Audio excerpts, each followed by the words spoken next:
Hello all. So this is the lecture on calf weaning, and you might wonder if the lecture is calf weaning, why there is a picture of a baby. You see, weaning is not only for calves but also for human babies. So weaning simply is the process where we transition a mammal, any mammal, be it a human baby or a cow, cattle baby, calf, right? Transitioning from a milk-based diet to a solid-based diet. So, as babies, we have all undergone weaning, and now, as dairy farm managers or veterinarians, we have to manage weaning of dairy calves, right?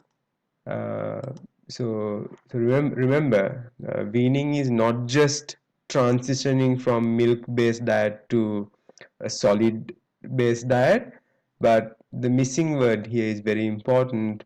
It's smooth transition, right? So anybody can transition a calf or any animal from a milk to a solid food, right? But remember, as veterinarians, as following good management practices, you have to ensure smooth transition, right? That's why we are spending time on learning about weaning. Yeah, otherwise we don't have to spend so much time learning about weaning. You can just stop milk whenever you want and start solids whenever you want, right? But that's not the idea. You have to ensure there is smooth transition, right? From a milk-based diet to a solid diet. Right, so what happens if you don't do a smooth transition, right? So if the transition is not smooth, there will be something called a post-weaning slump, right? So post-weaning meaning after weaning, slump usually means like a drop in something. So what do you think post-weaning slump refers to, right? So you need to know what causes this post-weaning slump, and then the consequences of the post-weaning slump. What really happens? What are the short-term and long-term consequences? Right. So spend a minute to think about those. What might be the this slump that we are referring to, right? So according to this particular website, right? Um, Causes of growth slumps after weaning are multiple sources, right? So we all know, like, so at weaning, of course, milk stops, right? So transition from milk based diet to a solid based diet, right?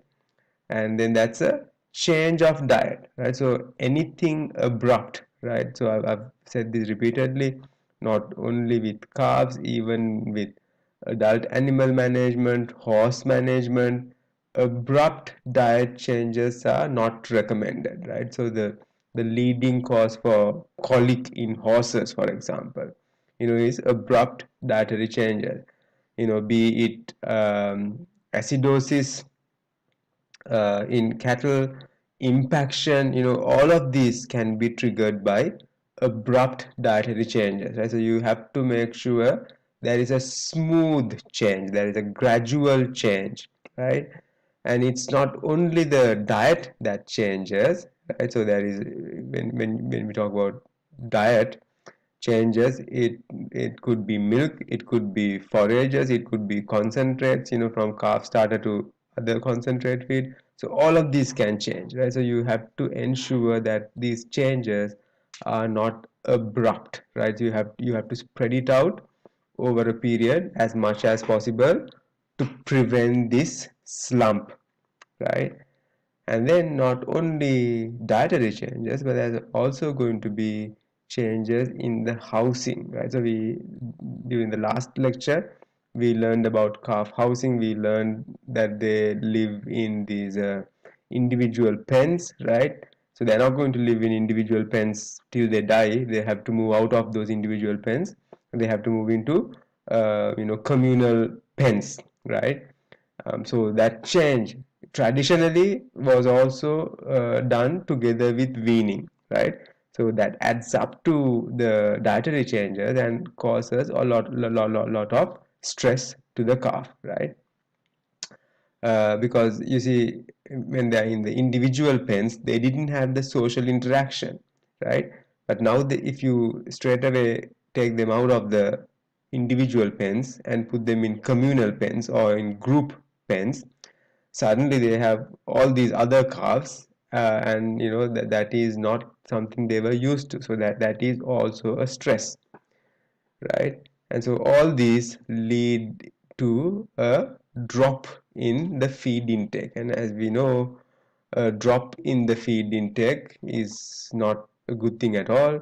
It leads to a drop in growth rate, a drop in everything, basically. So if the growth rate drops, the milk yield, carving age, right? All of these gets pushed back, right? So that is not a good thing. So that is what we refer to as the growth post weaning slump, right? So not only growth, but all the other production and reproductive parameters also get pushed back, right?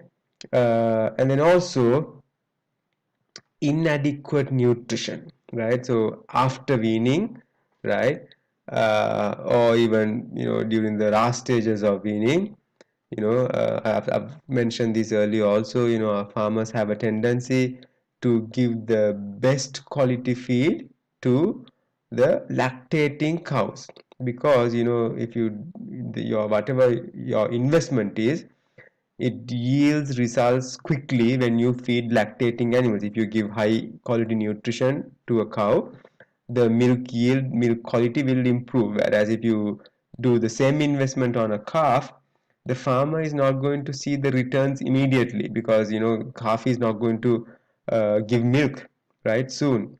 So therefore, not only in our countries, but even in Western countries, certain farmers have a tendency to, uh, you know, to take an approach where they don't give the highest quality feed to calves, right? However, we have to remember that gaining weight during the early stage is the cheapest, right? So look at the different feed conversion ratios at different body weights, right? So while calves are young and small, feed conversion ratio is best, right? So basically here, that means every to gain 1 kilogram of body weight, the calf only has to eat 2 kilograms of feed. But when it's 100 kilograms, to gain 1 kilogram, it has to eat as much as 3 kilograms of solids, right? And then at 500 kilograms, it has to eat as much as 8.5 kilograms to gain just 1 kilo. So the take home message from this table is that you know you need to try and gain the weight at an early age, right? So even if you have to spend some extra money at this stage, it's a lot cheaper in the long run, right? So this is very important to remember. If you become stingy, right, when you're feeding a calf, in the long run, it's going to hurt you, right? So these are the different stresses, and what these stresses cumulatively do is that it can weaken a calf's immune system, right? And of course, when the immune system is weakened, right, you have all these problems of diarrhea, pneumonia, digestive problems, right, poor feed conversion, etc., etc., right? So you have to make sure that there is no post weaning slump, right? So to make sure that there is no post weaning slump, you need to make sure there is a smooth transition from milk based to solid based diet, right? So that's what we are going to talk about today, right? So how do you do this smooth transition? when is the right time to wean calves? Is it age? Is it 2 months or 3 months?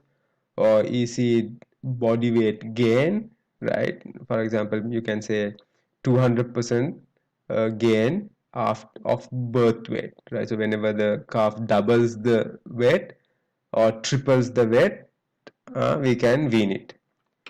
Or do you say when calves have a average daily weight gain of 500 grams or 750 grams or whatever, that's the time that you wean calves?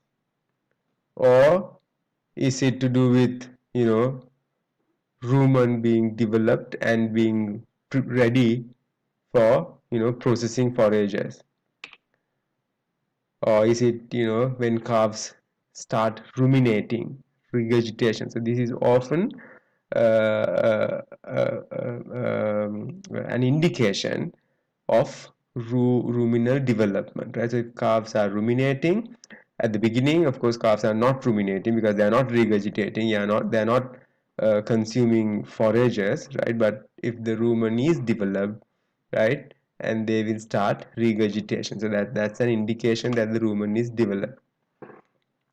Or is it calves consuming a certain level of concentrates, right? So this is what you need to know, but what is the exact criterion that you have to use to wean calves, to know that okay, now is the time to facilitate this smooth transition, right? So this is what you need to know, right? So actually out of all these, what can you wean based on age or body weight gain or average daily gain, or is it the rumen development? What should dictate weaning? What is the decisive factor out of all these? Right? So remember we said the reason we give milk at the beginning, a milk-based diet, is because the stomach, the complex stomach, is not developed to receive forages or roughages, right? So that's why we talked about all these rumen development, right? So the critical factor that decides if a calf is ready to be weaned is the proper development of the rumen, right? Which is ready to digest forages. So we talked about all these different stages of rumen development. Remember we said the abomasum occupies a large proportion at the beginning and then eventually the rumen takes over, right? So at this stage, of course, the rumen is not ready to receive or digest process forages, right? So your criterion should be the development of the rumen. If the rumen is developed and ready to receive forages, it doesn't matter whether the calf is 6 weeks, 8 weeks, 12 weeks or 16 weeks, that is when you should wean calves, right? So remember that it's not the age, it's not the body weight gain, it's not the average daily gain, it's not the health status, it is the development of the rumen, the readiness of the rumen. Is the rumen ready to process forages? Yes, if it is, okay, then that's when the calf is ready to be weaned, right? So that is very important to remember, right? So under poor management conditions, if you wean based on age or body weight gain, whatever, right? So the rumen may not be sufficiently developed. It may not be ready to receive uh, forages. So what happens is, okay, you feed forages. However, the nutrients cannot be properly digested or absorbed, and it just bypasses the rumen and goes into the abomasum, right?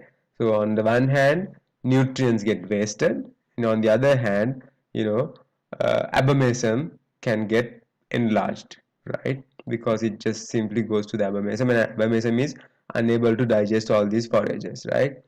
But however, if you keep giving these grasses, right? So like I said, it cannot get digested, meaning it can't ferment. The rumen cannot ferment the forages properly, so it's like slow fermentation instead of rapid normal fermentation. And of course poor absorption because there are no papilla. Papilla is what creates the improves the absorption surface area, right? So animals develop something called pot belly, right? And pot belly leads to substandard growth and all these long-term effects of delayed puberty, breeding, first calf, milk yield, all those good things, right? So a properly developed rumen mucosa would be like a thick carpet, right? Where there are all these, papillae, thousands of papillae, able to uh, absorb, right? All the nutrients, capture and absorb. Whereas a poorly developed rumen with little to no papilla and a smooth surface are unable to absorb all these nutrients and absorb, right? Because the surface area is very poor, right? So it is such animals that are prone for pot belly and other complications, right? So then the question is, right, so how do you know that the rumen is developed and ready for weaning? Are you going to insert endoscope every time to find out if the rumen is developed?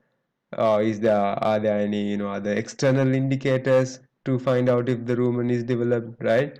So how do you know? Is it the age? Can you say by a particular age, okay, by 3 months the rumen develops, regardless of your management practices? If the calf is 3 months, rumen is developed, now you can wean. So that is obviously wrong. That is not that. Birth, doubling of birth weight or tripling of birth weight, has no relationship with the rumen development, right? You can have very well developed animals with high growth rates, but with very poor development of the rumen, right? So it's not the average daily gain either. It's not the health status. You can't say, okay, these calves are very healthy and 3 months, so their rumen must be developed. None of that is true, right?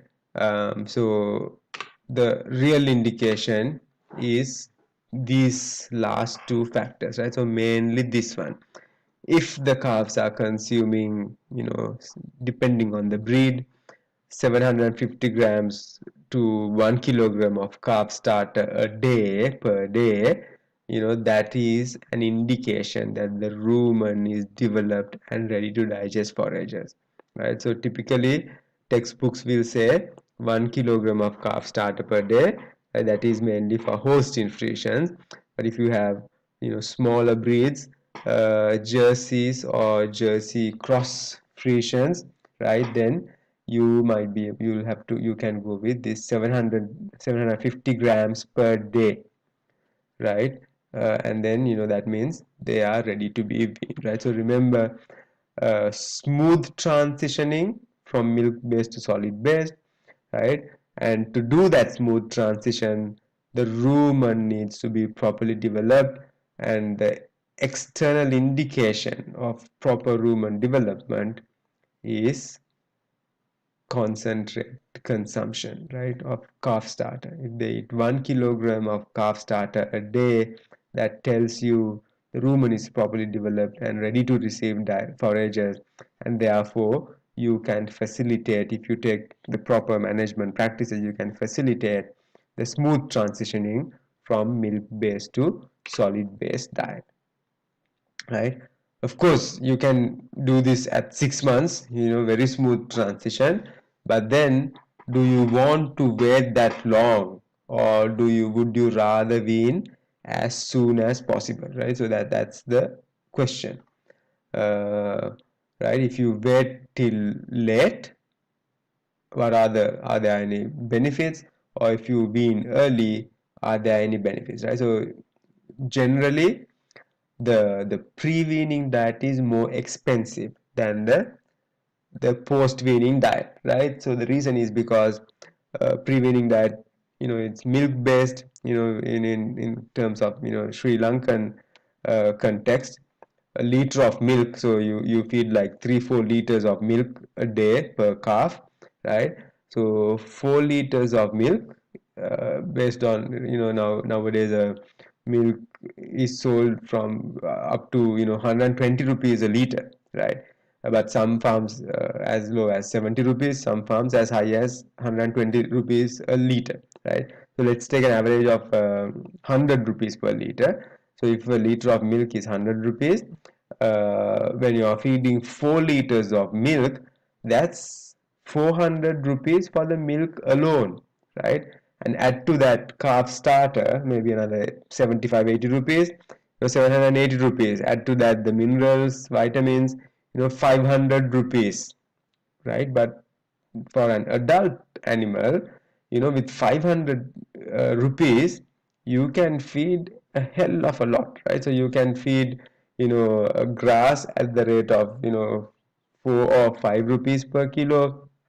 You can feed concentrate, you can feed 8 to 10 kilos of concentrate with um, 500 rupees, right? So 10 kilos of concentrates we usually expect, if an animal consumes 10 kilograms, that animal is producing at least 20 liters of milk. So 20 liters of milk is 2000 rupees at the rate of 100 rupees per liter, right? So by investing 500 rupees in an adult animal, the farmer is able to get 2000 rupees worth of milk, right? But whereas with calves, but we are investing 500 rupees, what are you getting? You are getting just 750 grams of body weight gain per day, right? So the pre-weaning, the bottom line is that the pre-weaning diet is very expensive compared to the post-weaning diet, right? So therefore you want to try to wean as early as possible, right? So remember, that is the take home message. You have to try to wean as early as possible, right? So people have tried to wean as early as 4 weeks, right? So there are some publications, right? And they showed that weaning as early as 4 weeks can save up to $55, which comes to about rupees 10,000, right? Compared to late weaning, right? But of course, these really intense. I don't recommend any of you try 4 week weaning in Sri Lanka, right? So there are some certain advanced things that you have to do. But at least, so in Sri Lanka currently, people are weaning. If you take small to medium scale farms, their weaning age is 3 months or more, right? So if we can bring it down to two months, about 8 weeks, I think that will be a fantastic achievement if you can achieve that in this small and medium scale farms, right? Even then, so even if you don't win at 4 weeks, even if you win at 8 weeks, you will still be saving a lot of money to the farmer, right? So remember, if you are a farm manager or a veterinarian, your goal should be to decrease weaning age, right? Not as much as 4 weeks, right? But maybe I try to bring it down to at least 8 weeks, right? So like I said, you can't be happy. Okay, I wean all my animals at 8 weeks, right? But it has to be a smooth transition, right? So smooth transition meaning that the rumen is ready, right? You can't just say, okay, I wean my animals at 2 months. However, if the rumens are not ready to receive roughages, then you have not done a proper job, right? So that won't be a smooth transition.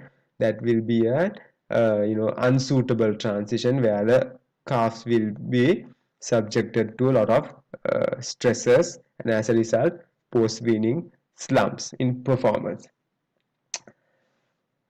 right?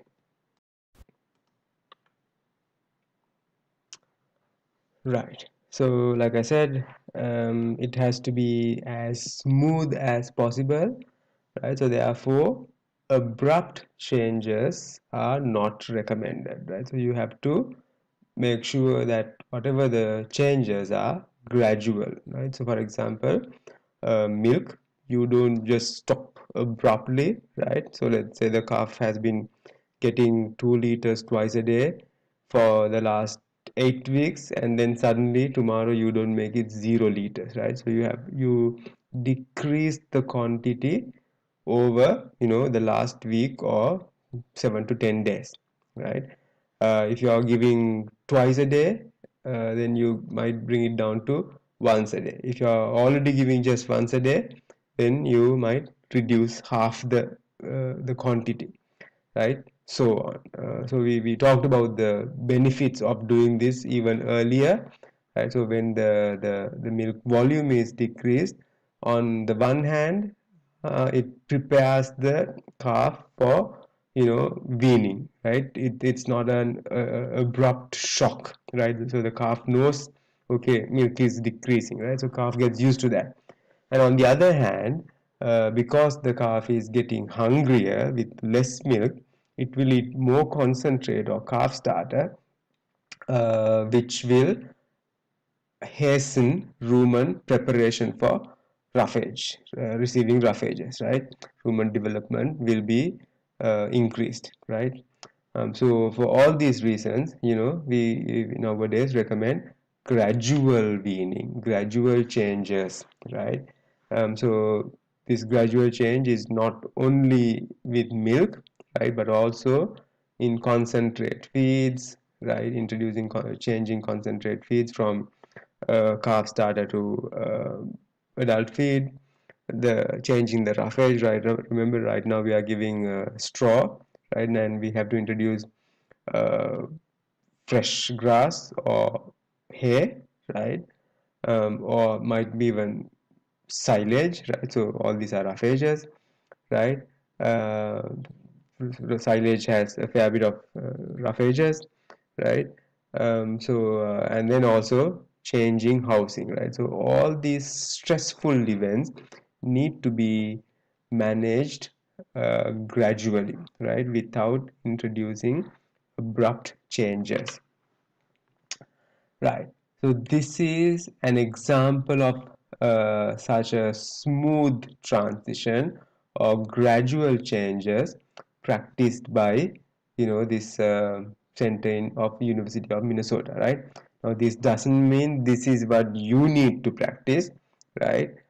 You need to prepare something that is suitable to your setup, your local area, your available resources, etc., etc. However, the fundamentals will be the same, right? So look at this.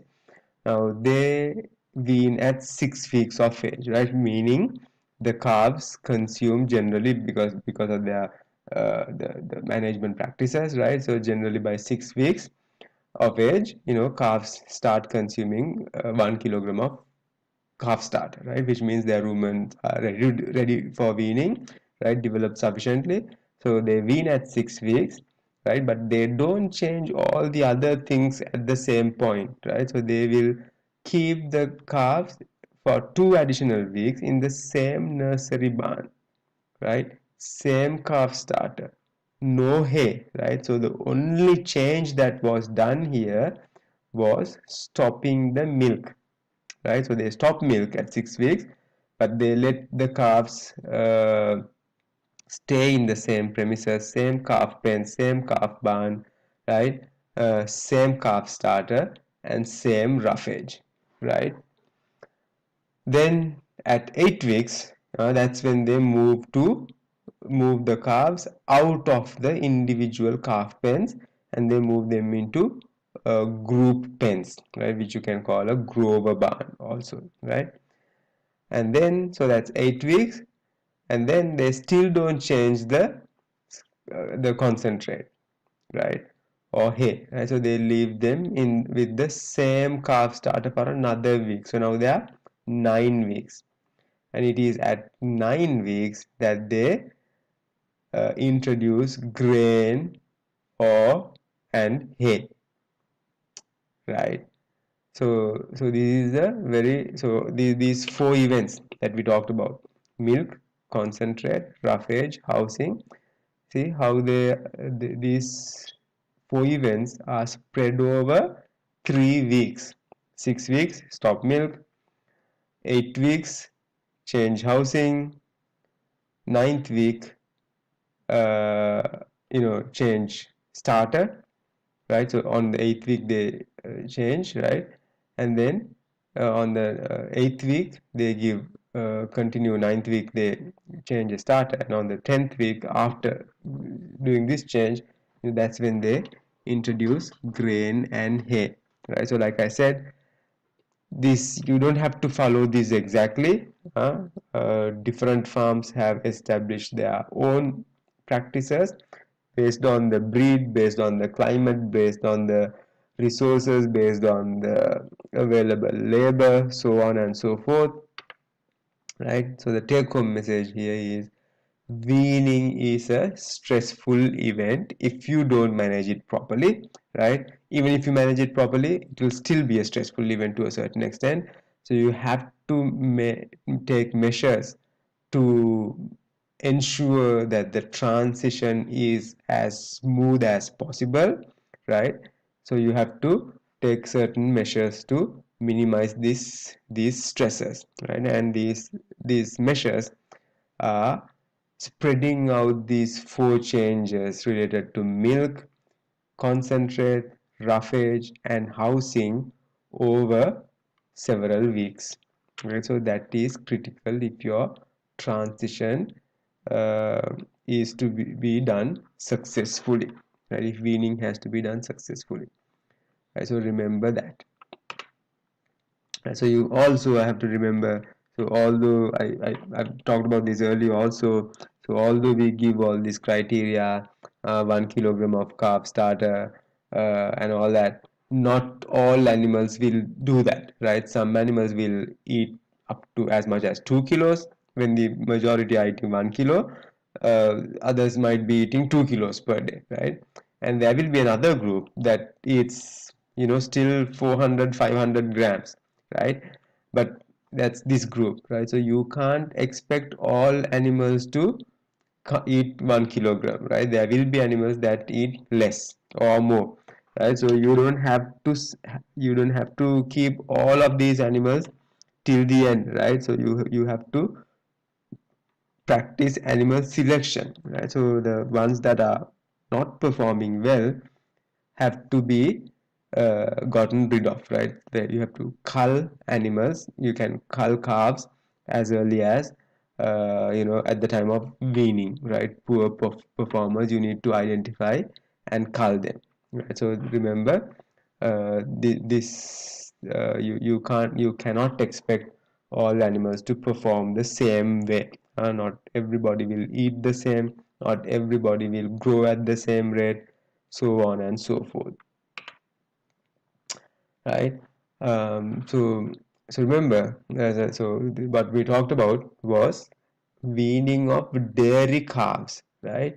Now in Sri Lanka we don't have an established beef industry, but in Western countries that do have a beef industry, so they don't practice all these individual calf pens, etc., right? The calves together are in the field grazing together with their mothers, right, and the rest of the herd. So these animals, right, cannot be weaned as early as 2 months or 3 months or whatever. There's nobody to monitor how much calf starter they eat and all that, right? You simply cannot monitor them. So traditionally, conventionally, these animals had suckled their mothers as late as 7 months, right? However, nowadays they are trying to wean as early as 5 months, and for beef calves, 5 months is considered early weaning, right? But for dairy calves, 5 months would be very late, right? So dairy calves, we want to shoot for 2 months, 8 weeks, right? but for beef calves, that is not practical, right? So if you can wean calves by 5 months, that can be considered a very good achievement, right?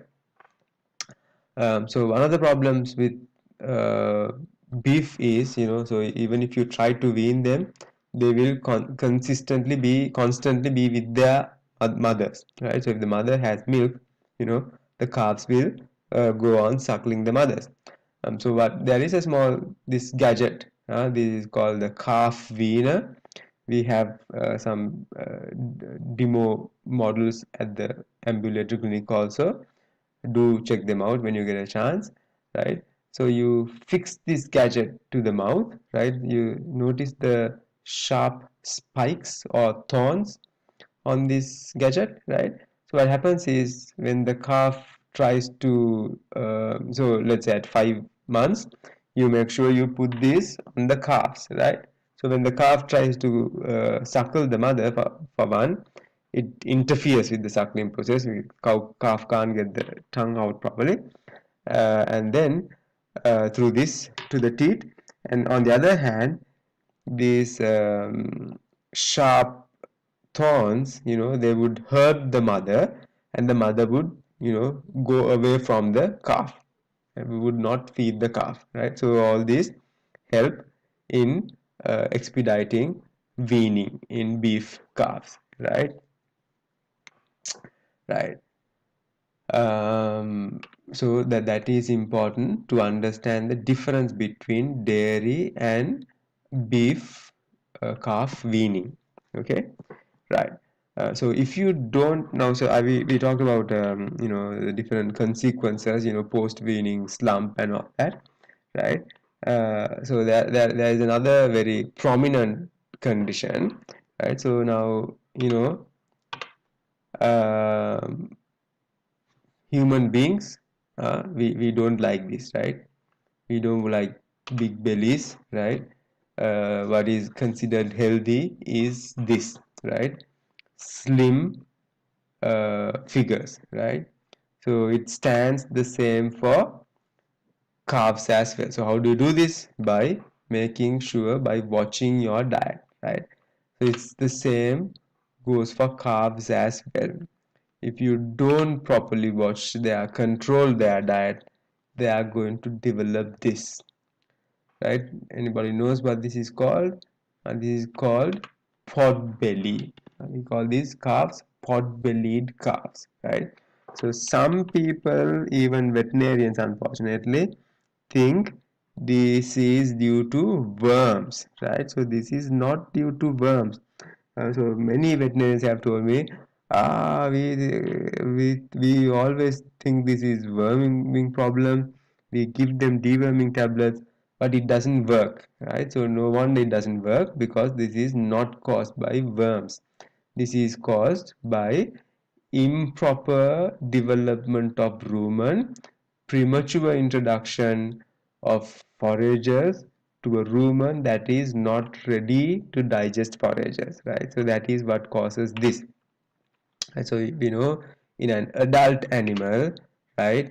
If when the animal eats foragers, you have all these papilla, you have all the muscular structure developed, you have all these microbes, right, that digest this into volatile fatty acids and microbial proteins and all that good stuff, right? However, calves don't have this mechanism, right? So they have a small rumen, right? And if it's not developed properly, right, they have a small rumen, their papilla are not properly developed, their muscular structure is not properly developed, the volume is not there, the surface area is not there, the microbes are not there, right? So the logistics infrastructure are not properly developed. And if you add foragers to such a rumen, right, this cannot be digested, or this cannot be properly fermented, right? So because it will be undergo very slow fermentation, right?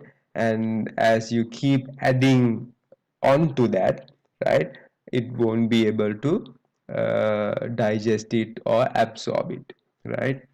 And So instead of getting that, you will get this, right? So in fact, if you keep on continuing doing that, right, you're going to have, it can lead even to impaction, especially if water is restricted, right? So remember, the characteristic features of pot belly would be distended rumen, right, due to the slow fermentation, right? So slow fermentation, it cannot get digested, so it will just, rot there and accumulate, distend with distension of the rumen, right, like this.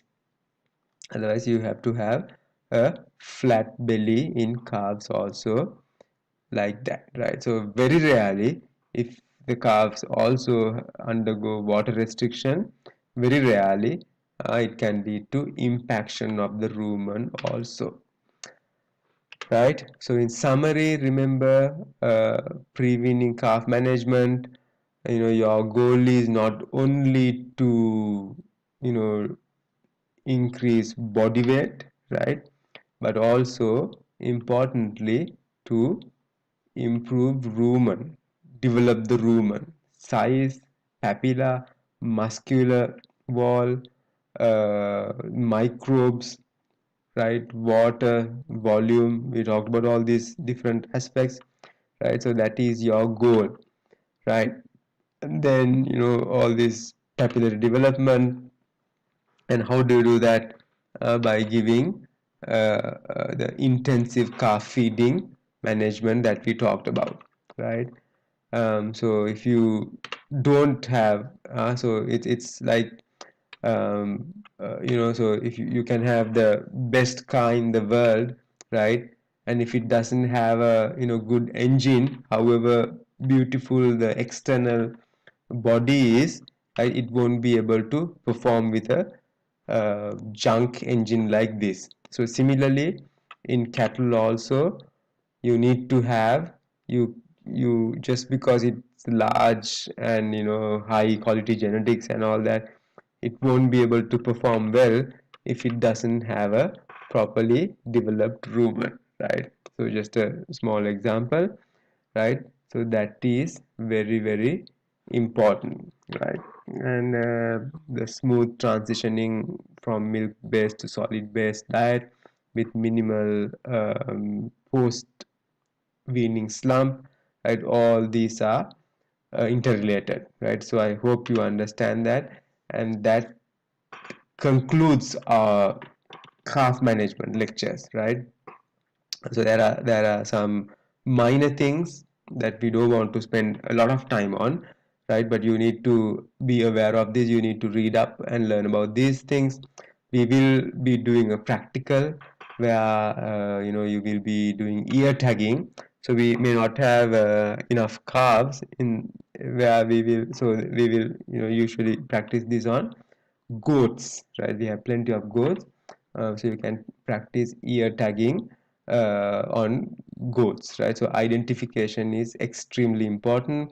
Nowadays we do ear tagging, but traditionally they did, fire branding or freeze branding, then tattooing, right? So nowadays you even have these computer chips, right? So when a calf or a cow or calf walks by a certain, tag identifier, it gives all the details about the calf or cow, right? So these are computer chips. You can, um, put them in subcutaneous locations in the ear or neck or wherever, right? So there are certain preferred locations.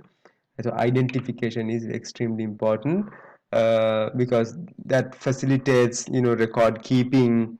Okay, okay, this animal is a higher producer, whereas this animal is not, right? So when you have dozens of animals, you can't keep track of them, so you have to have a way to identify animals, right? So that is very important, and you do that at a very early age, right? Matter of few days of age, you do ear tagging. In fact, on the very first day when the calf is born and moved to away from the mother, you tag the calf with the ear tag, because you know that it's related to the mother's ID. And so before you separate the calf from the mother, you need to tag the calves so that you know the relationship. Because if you try to tag afterwards, you may lose track of the calf. Right. So another thing that you do, one of the at early age, is removal of supranumerary teeth. You know, some calves are born with more than four teeth, right? So we know the udder has four mammary glands, right? So these extra ones won't yield milk, right? So they will just get in the way when, especially if you are using a milking machine or even manual milking, these extra teeth will interfere with the process, and it becomes a major surgery when you try to remove them when they are adult animals, right? So you try to remove them when they are young, right? So in fact, certain countries, the recommendation is if they have supernumerary teeth, don't use them, just cull them because it's genetically inherited, right? So if you make them adults and breed them, you know, their offspring are also likely to have them. Therefore, just simply cull them. But countries like Sri Lanka, we cannot afford to cull a calf just because it has extra teeth. So what we do is we just remove them, right? And then, you know, we also do something called debudding or disbudding, right? So dehorning, I'm sure you have heard of. Dehorning is removal of the horns when when in adult animals, right? When they grow proper horns, right? But you know, in the early stage when they are born, right? Uh, they don't have horns, but they have horn buds, right? Horn buds. So you can remove the horn buds, right? So it's a lot less complicated than dehorning when they are adults, right? So we call it debudding or disbudding, right? There are different ways to do that. You can use a dehorning, a debudding iron, right, which uses heat and electricity, or you can, there are these chemical pastes that you can apply which does the job, so on, right? So I want you to read and update about these also, the different methods available, at what age you do these practices, etc, etc, right? So I'm not going to spend a lot of time on this because these are really simple things.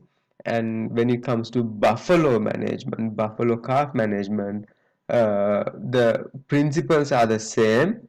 Just one thing you have to pay extra attention to is the thermoregulation, right? So as you know, buffaloes have a thick skin and a few hairs, right, and sweat glands. For their thermoregulation mechanism is a little on the poor side, we say, right? So that's why they do all this wallowing in mud and water and all that. So you have to do some thermoregulation management, heat management, depending on the climate there. So you might have to think of water sprayers, misting, etc., etc., for buffalo calves, right? So other than that, buffalo management is the fundamentals. Of course, we don't go into all this intensive calf feeding and all that intensive management, but ideally you can practice those as well to, you know, get superior quality animals, right? Okay, so that concludes all the lectures for calf management, right? So from next lecture onwards, it would be on heifer calves and then adult animal milking and housing management. Okay, so this was a very long section in the dairy management section. I hope you learned and enjoyed, right? So don't forget to answer all the questions to get maximum out of these video lectures. Thank you very much, guys.